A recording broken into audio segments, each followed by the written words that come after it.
Hello, I'm Juan Davies, Chief Creative Officer at KCET and PBS SoCal, and we're partnering with the newsroom of KPCC and LAist on a daily reporter roundup. Josie, welcome back. Thank you. Let's start with you today. You've just published an article about two Asian American women working together to fight racism. Right. So I wanted to look into local efforts about fighting anti-Asian racism because we've, frankly seen this huge surge in hate incidents against Asians in the pandemic, repeatedly blamed on China by the president. So I got to meet this woman named Hong Li, and she's been verbally attacked in August and was using the incident to raise awareness around anti-Asian incidents. She actually had a lot of impact. The LAPD started investigating her alleged attacker and push through more training to officers on how to take reports of hate seriously. Separately, I talked to another woman named Esther Lim who had created manuals on how to report hate crimes for older monolingual immigrants, and she made them available in Korean, Chinese, and Japanese. Over the course of talking to both women, I actually discovered they knew each other and had a very special connection. And so the story really becomes a lot about the special bond that they have. Jacob reported today that we've got a strong La Nina shaping up for the winter, and I wonder what it means for our weather. Yeah, the National Oceanic and Atmospheric Administration said there's an 85% chance that it's going to last from November through January. And while El Nino means wet weather for us, especially in Southern California, La Nina is the opposite. It often brings drier weather, especially if the system is a strong one, which this one looks like it will be. Last time we had La Nina was 2017, 2018, that rainy season.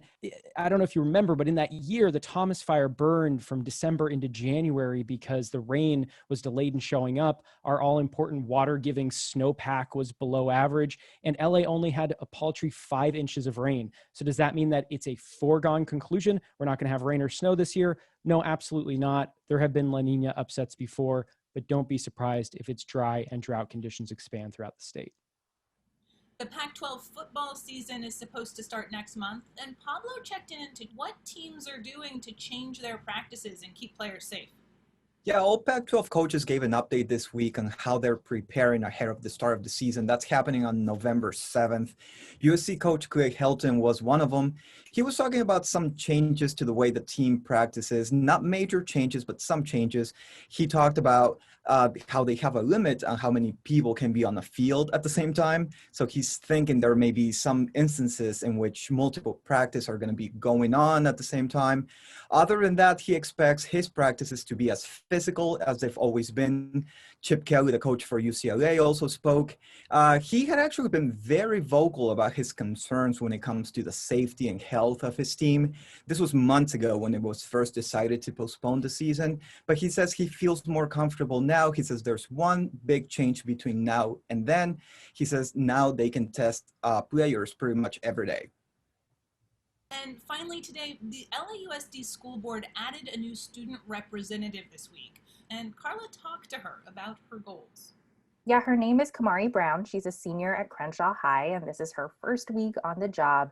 And she told me that her focus is going to be on equity, which is something that she said is important to her because she almost didn't go to Crenshaw, which is her neighborhood school. She almost went somewhere else for high school in North Hollywood.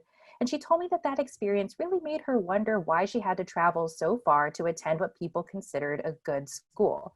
So instead, she got involved with an organization in South LA and advocating for resources for schools like hers. And she told me that experience really shaped who she is and how she'll go about being the student board member. She'll be able to participate in board discussions, suggest resolutions, and even cast votes, though ultimately her votes are advisory votes because she's a student and won't count in determining if something ultimately passes or fails. Thank you, Carla. Do you think that her vote and her voice is going to be heard by the rest of the board?